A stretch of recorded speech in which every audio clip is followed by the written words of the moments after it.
அன்பு நெஞ்சங்களே, இறைவன் நமக்கு தந்த புதிய நாளிலே இறைவனுக்கு நன்றி கூறி இறை வார்த்தையால் நம் வாழ்வை பயனுள்ளதாக மாற்றுவோம். இறைவன் நம் அனைவரை நிறைவாக ஆசீர்வதித்து பாதுகாத்து வழிநடத்துவாராக.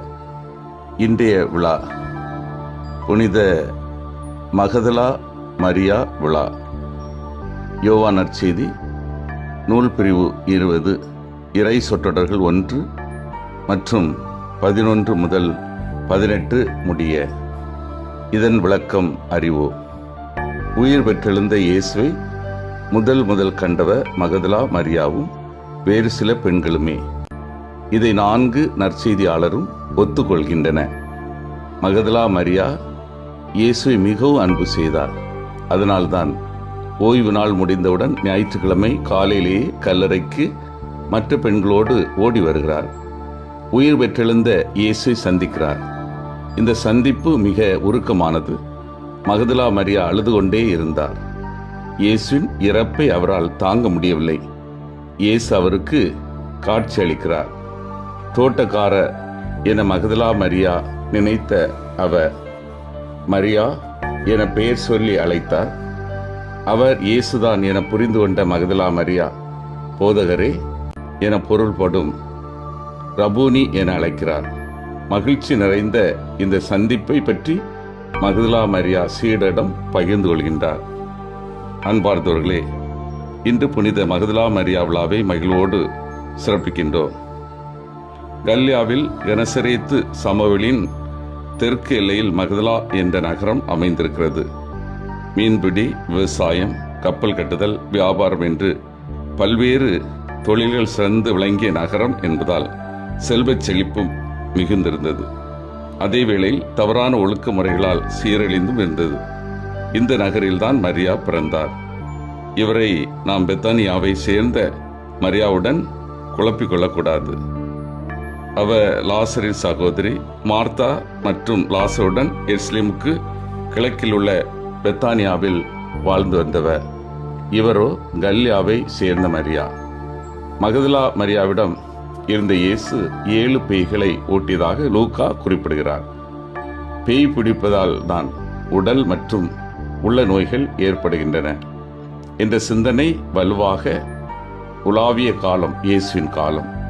எனவே இவரின் நிலையை குறிக்க அல்லது அடிக்கடி வரும் அதன் தன்மையை குறிக்க லூக்கா இதை பயன்படுத்தியிருக்கலாம் என்பது தெரிகிறது.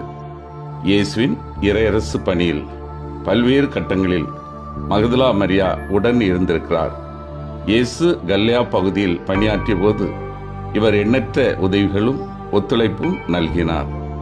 திருத்தூதர்களுடன் சேர்ந்து இயேசுவின் இறுதி பயணத்தில் பங்கேற்றார். இயேசு சிலுவையில் அறையப்பட்ட போதும் உடனிருந்தார். இயேசுவை கல்லறையில் அடக்கம் செய்த பிறகு ஓய்வு நாள் முடிந்ததும் அவருடைய உடலில் நறுமண தைலம் பூச யாக்கோபின் தாய் மரியா மற்றும் சலோமி ஆகியோருடன் சென்றார். இயேசு உயிர்த்த பிறகு உயிரோடு இருப்பவரை கல்லறையில் தேடுவதேன்? அவர் அங்கே இல்லை. அவர் உயிருடன் எழுப்பப்பட்டார். கல்யாவில் இருக்கும்போது அவர் உங்களுக்கு சொன்னதை நினைவுபடுத்தி கொள்ளுங்கள். மானிட மகன் பாவிகள் கையில் ஒப்புவிக்கப்பட்டு சிலுவையில் அறையப்பட வேண்டும், 3ஆம் நாளில் உயிர் தர வேண்டும் என்று சொன்னாரே என்ற வானதூதர்களின் செய்தி 11 பேருக்கும் அறிவித்தார். என் ஆண்டவரை யாரோ எடுத்துக்கொண்டு போய்விட்டனர் என்று கூறி கல்லறைக்கு வெளியே நின்று அழுது கொண்டிருந்த இவருக்கு தான் உயிர்த்த இயேசு முதலில் தனிப்பட்ட முறையில் காட்சி அளித்தார். அன்பார்ந்தவர்களே, மரிய மகதலா உயிர்த்த இயேசு முதலில் கண்டவராய் திருத்தூதர்களுக்கான திருத்தூதர் என்று அழைக்கப்படுகிறார். அவர் தனது கண்ணீரால் ஆண்டவரை தேடினார். இறுதியில் ஆனந்த கண்களால் அவரை கண்டார். இயேசுவின் குரல் மரியா என்று அழைத்தபோது அவர் உண்மையை அறிந்தார். இன்றைய விழா நமக்கு கற்றுக் கொடுப்பது, ஆண்டவர் நம்முடைய தனிப்பட்ட பெயரை கூறி அழைக்கிறார். புனித கிரகோரி அன்பால் தேடுபவர்கள்தான் உண்மையில் உயிர்த்த ஆண்டவரை கண்டடைகிறார்கள் என்று கூறுகிறார். நாம் இயேசுவின் சீடர்களுக்கு அன்பு செய்தி தாங்கி செல்லும் புனித மரியாவை போல வாழ அழைக்கப்படுகிறோம். உயிர்த்த இயேசுவின் சாட்சிய வாழ்வு என்பதுதான் ஒவ்வொரு கிறிஸ்தவரின் கடமையாகும். அன்றாட வாழ்வில் குறைந்தது ஒரு இடம் ஆண்டவர் உயிரோடு இருக்கிறார் என்பதை நம்பிக்கையோடு பகிர்வோம். சிந்தித்து தியானித்து செயல்படுவோம். இறைவனை ஒவ்வொரு நாளும் நம்பிக்கையோடு தேடி கண்டுகொள்கின்றேனா? நான் பிறரை பெயர் சொல்லி அழைக்கும் உறவில் வளர்ந்திருக்கின்றேனா? உயிர்த்த கிறிஸ்துக்கு எனது நல்ல செயலால் சான்று பகிர்கின்றேனா? மன்றாடுவோமாக.